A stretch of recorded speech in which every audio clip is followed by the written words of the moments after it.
막판에 몰려야만 일을 하는 사람들이 생각보다 많다고 해요. 이런 사람들을 보통 보면 마감의 스릴을 즐기는 사람들이라고 합니다. 마감의 스릴. 오히려 막판에 몰려서 막 쪼이는 느낌이 들 때 이때, 마음이 타들어갈 때 이때 살아있다고 느낍니다. 그래서 어떤 분들은 저한테 얘기할 때 왼편으로부터 뭔가 쫙 타고 오는 이 느낌이 좋다는 거예요, 되게. 네. 여러분 중에 그 막판의 스릴을 즐기는 분들 한 가지 좀 기억하시면 좋겠습니다. 건강검진 잘 받으셔야 됩니다. 왜요? 왜냐하면 이 막판에 몰리게 됐을 때 나는 뭔가 이게 쫙 타는 느낌이 좋지만 몸도 같이 타는 거거든요. 그래서 실제로 이런 경험을 하는 사람들이 그렇지 않은 사람에 비해서 심장과 혈관계통의 질환에 걸릴 확률이 3배가 높다는 연구 결과가 있습니다. 우와. 네, 원래 학술 용어는 지연 행동이라고 해요. 어떤 걸 미루는 행동 자체를 말하는데 저는 이제 그 미루는 행동 대신에 꾸물거림이라는 단어를 좀 선호하는 이유가 사실 많은 사람들이 미루는 행동을 하고 나서 스스로를 게으르다고 생각을 해요. 그럼 나는 게을러, 의지박약해 이런 얘기를 많이 하잖아요. 그런데 그렇게 부정적인 이미지를 자꾸 자기한테 붙이게 되면 더 일을 미루게 되거든요. 그래서 꾸물거림이라는 말을 저는 선호하는데 원래 내가 이 일을 하지 않으면 나중에 경을 칠 거다. 이런 부정적인 결과가 올 거라는 걸 다 알고 있어요. 그리고 나도 이거를 해야 한다는 것도 잘 알고 있어요. 그런데 안 하고 있으면서 상당히 불편해하는 그런 단계. 이게 꾸물거림의 정의입니다. 사실 제가 그동안에 이제 학교에 한 20년 가까이 저 대학생들과 같이 하는데요. 요즘은 이제 보고서 과제를 주게 되면 특정한 날에 자정까지 이거를 이렇게 파일을 탑재하게 돼 있거든요. 근데 뭐냐면 딱 12시가 넘어가게 되면 이거를 아무리 해도 파일을 올릴 수가 없어요. 그러면 0점 처리를 합니다. 예외 없이. 상당히 위험 부담이 큰데 여러분 한 3개월 전쯤에 그 보고서 내야 된다는 공지를 하고 중간에 친절하게 리마인더도 여러 번 줍니다. 그런데 학생들이 언제 제일 많이 내는지 아십니까? 언제 제일 많이 냅니까? 당연히 마감 당일날 많이 냅니다. 네, 마감 당일날 많이 내는 건 괜찮은데 학생들 중에 절반 가까이가 11시 50분부터 냅니다. 11시 50분 괜찮아요. 11시 50분은 한 10분 남아있잖아요. 이게 충분히 파일 클릭하면 되는데 그중에 3분의 1은 11시 57분부터 냅니다. 11시 57분. 아직 괜찮아요. 3분 남아있잖아요. 3분 안에 들어가서 이렇게 클릭하고 이게 뭐 하면 충분히 가능하거든요.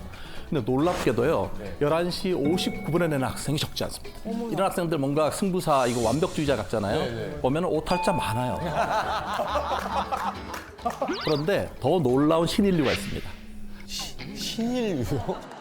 제가 한 20년 가까이 매 학기마다 한 번도 없었던 적이 없던 신인류는 뭐냐면 저한테 개인적으로 이메일을 보낸 학생들이 있어요. 예, 상당히 긴 이메일 받습니다. 상당히 기구한 사연들이 많이 담겨 있어요. 서사가 길어. 눈물 없이 읽을 수 없어요. 게다가 그중에 어떤 학생은 뭐라 그러냐면 분명히 59분에 눌렀다. 눌렀는데 갑자기 모래시계가 떴다 화면에. 그리고 어떤 분은 또 사실인지 모르겠지만 화면이 파랗게 바뀌면서 치명적 오류 뭐 이렇게 떴다는 거예요. 일본 좋네. 남기고?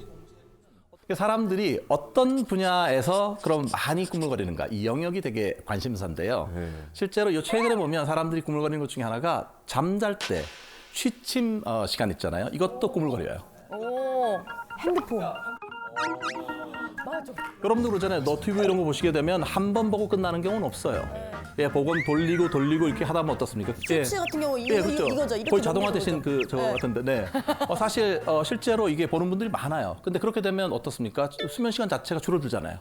그럼 아침에 일어나면 되게 피곤한 그 상태로 또 시작을 해야 되는 거거든요. 그래서 이게 취침 시간 꾸물거리라는 말이 있을 정도니까 사실 그런데 가장 사람들이 많이 꾸물거리는 삶의 영역은 어떤 것일까? 궁금해. 이게 이제 많이 꾸물거리는 중에 1번이 뭡니까? 건강입니다. 아이고. 실제로 이게 건강과 관련된 부분, 아까 건강검진 말씀드렸지만 꾸물거리는 사람들이 너무 많아요. 실제 병원에 가야 되는데 안 가고 계속 머물거리는 거. 건강검진을 사실 막 매년 같은 기간에 막 이렇게 받는 것도 스스로의 일을 막 미루고 뭐 그런 류들이 아닐까요? 실제로 맞습니다. 건강검진을 가장 많이 하는 달이 12월이에요. 맞아. 12월 말에 가시면요 예약할 수 있는 날짜가 없어요. 근데 왜 그러냐면 그날 해가 넘어가기 전에 하긴 해야 되는 거잖아요. 12월 20 며칠 이렇게 되면 아예 예약할 수 있는 공간이 없어요. 맞아. 이렇게 건강 자체가 많은 사람들한테 이게 미루는 그런 것들 중에 하나고요. 근데 이렇게 습관적으로 이게 꾸물거리게 되면 스트레스 호르몬이 되게 많이 나온대요. 그렇게 되면 아까 말씀드린 것처럼 심장이라든지 이런 데 무리가 많이 가게 되는 거죠. 꾸물거림이라고 하는 게 이렇게 건강 문제하고도 관련되지만 또 여러 가지 경제적인 그런 부분하고도 관련이 있습니다. 2013년도에 그 독일에서 세금 안 내고 버티다가 과태료 먹고 연체료 내는 사람 있잖아요. 네. 근데 그 연체료 자체가 총액이 3억 8천만 유로였다 그런 거예요. 우리 돈으로 하면 약 5천억 원 정도. 시간 자체도 보면 그 독일의 경우입니다. 보통 한 하루에 허비하고 낭비하는 시간이 평균 한 3시간씩은 허비를 한대요. 그러면 1인당 1년에 한 29일 정도는 그냥 웨이스팅 하는 거예요. 허비하는 시간이라는 거죠. 한국은 어떨까요? 한국 사람 되게 근면하고 성실하고 네, 이러니까 네. 훨씬 그런 것 같지 않잖아요? 그리고 또 빨리빨리 정신이 있어. 그렇죠. 빨리빨리 정신 있죠. 그런데 가장 많이 꾸물거립니다. 어떤 그 인류학 연구하는 어떤 분이 재미있는 연구를 했어요. 네. 각 나라의 사람들이 1분 동안 몇 걸음이나 이렇게 옮기나 평균적으로. 생각 안 해봤는데. 그 미국 사람들은요 1분 동안 이렇게 걷는 거를 25걸음을 옮겨요. 네. 일본 사람들은 조금 더 많이 걸어서 35걸음을 옮깁니다. 자, 여러분 생각에 한국 사람은 몇 걸음이나 옮길까요? 1분에 어떠실까요? 네, 1분에. 1분에 빨리빨리 해가지고 한 70? 60 넘을 것 같은데. 넘을 것 같긴 해. 65? 65, 56번 걸음 옮깁니다. 와 진짜 빠르다. 수준 아니에요? 그러니까 사실 걸으면 이렇게 1초에 한 번씩 걷는 거예요, 지금 사람들이. 이렇게. 이게 미국에 비해서 거의 2배 이상을 걷는데 그래서 혹자는 이렇게 얘기를 하더라고요. 한국은 멈추는 게 두려운 나라이다. 쉴 줄 몰라 우리나라 사람들. 한정된 시간에 빨리빨리 일을 처리해야 되고 그리고 또 한국에 또 많은 게 뭡니까? 1등만 기억하잖아요. 맞아요. 한정된 시간 속에 잘해야 된다는 거가 이 두 가지가 함께 있는 거잖아요. 네. 그래서 생각보다 한국에서도 이 꾸물거리는 사람들이 적지 않다고 합니다. 워낙 이걸 잘하고 싶고 빨리빨리 해야 된다는 압박감이 너무 많다 보면 사실 이 일을 미루는 경우가 많이 생기기도 합니다. 그러면 어떤 연령대에 있는 사람이 가장 많이 꾸물거릴까? 저는 20대 정도? 20대. 약간 사춘기가 오는 그 아이들을 보면 조금씩 꾸물거리기 시작하는 것 같아요. 네. 뭘 시켜도 조금만 있다가 뭐 하라고 해도 나중에 약간 요런 몇 살 때, 몇 살 때? 핑계들이 생기기 시작하는 것 같거든요. 몇 살 때 그 같아요? 사춘기가 오는 그 시기. 사춘기 나이 때?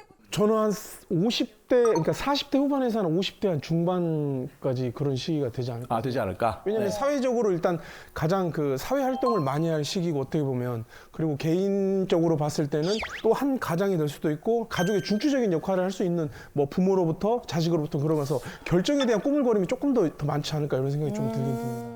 보통 저희가 볼 때 14세에서 29세까지가 가장 많이 꾸물거립니다. 맞았어. 요 두 명이 정도. 약간 MZ? 보통 뭐 그 MZ일 수도 있고 또 젊은 세대가 많이 꾸물거린다는 거죠.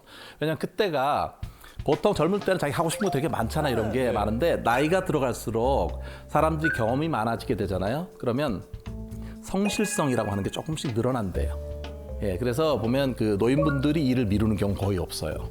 실제로 그 한국에서 대학생들 대상 한 뭐 600명 이상 이렇게 연구를 해보면요, 절반인 50%는 실제로 시험 볼 때 그 전에 꾸물거린다고 얘기를 하고요. 되게 고통스럽대요. 그리고 한 30% 정도는 보고서를 늦게 내서 여러 가지 불이익을 당한 적이 있다 이렇게 얘기를 했어요. 네. 그런데 성인들도 예외는 아니에요. 성인들도 만성적으로 꾸물거리는 사람은 약 20% 정도를 봅니다. 그러나 특히 지금 말씀하신 것처럼 사춘기 자녀들 같은 경우에 실제 학원 안 가고 뭐 어디 안 가고 계속 꾸물거리는 게 생길 수 있거든요.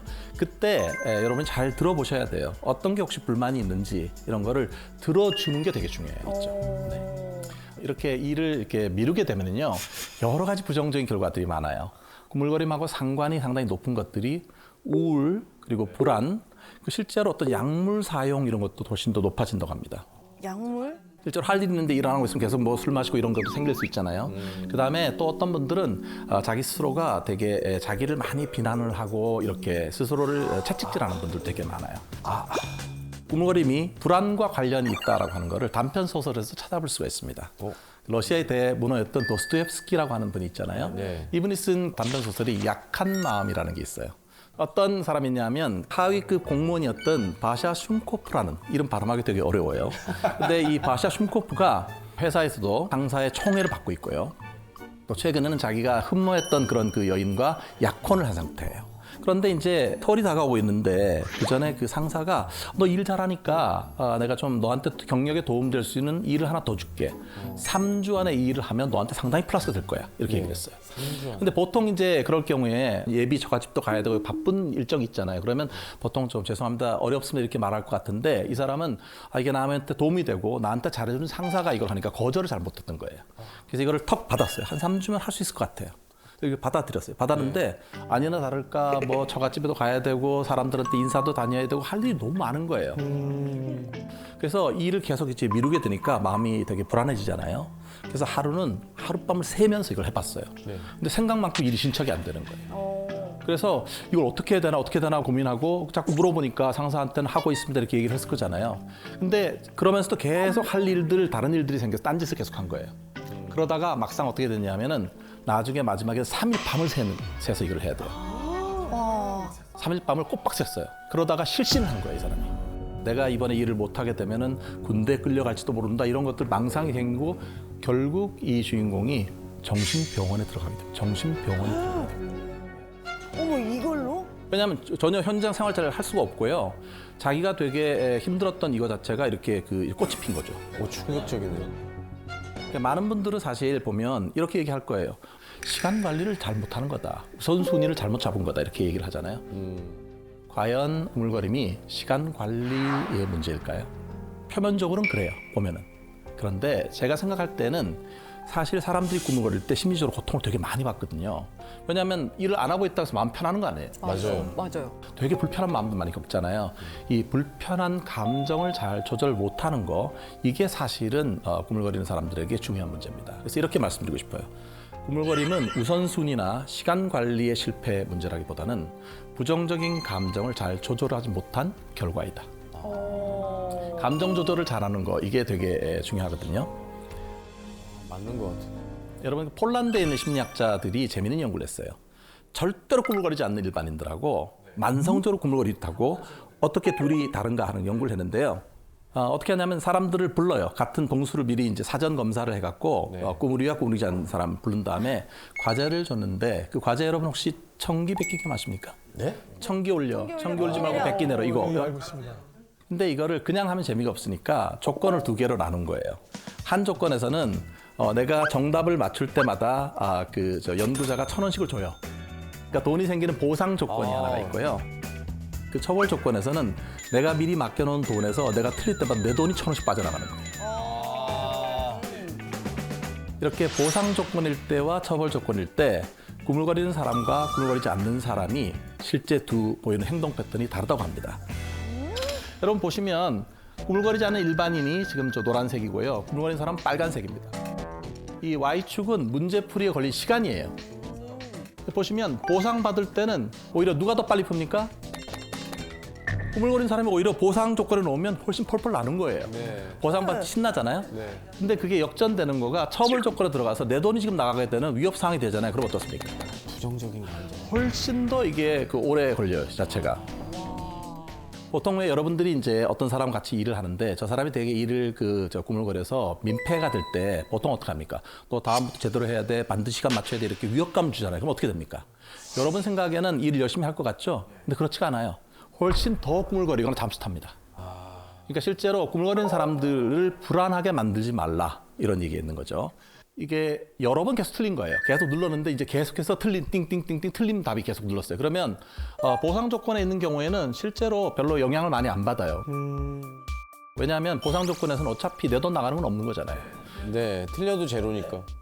그런데 처벌 조건일 때 어떻습니까? 보시면 아까와는 달리 이번에는 꾸물거리지 않는 사람들은 좀 신중한 모드로 돌아서는데 반해서 꾸물거리는 사람들은 정말 미친 듯이 빨빨 누르는 거예요, 이거를. 왜 그럴까요? 왜냐면 지금 돈이 땅땅땅 나가고 점점 이렇게 불안수준 올라가게 되잖아요. 그러니까 나중에는 그냥 될 대로 누르는 거예요. 되는 대로 되고 이렇게. 그러니까 그러면은 결국 일을 하는 수행의 질이 엉망이 되는 거예요. 그래서 생각보다 꾸물거리는 사람들이 실패가 반복되게 되면은 그 다음엔 충동적으로 변한다는 거를 알 수 있습니다.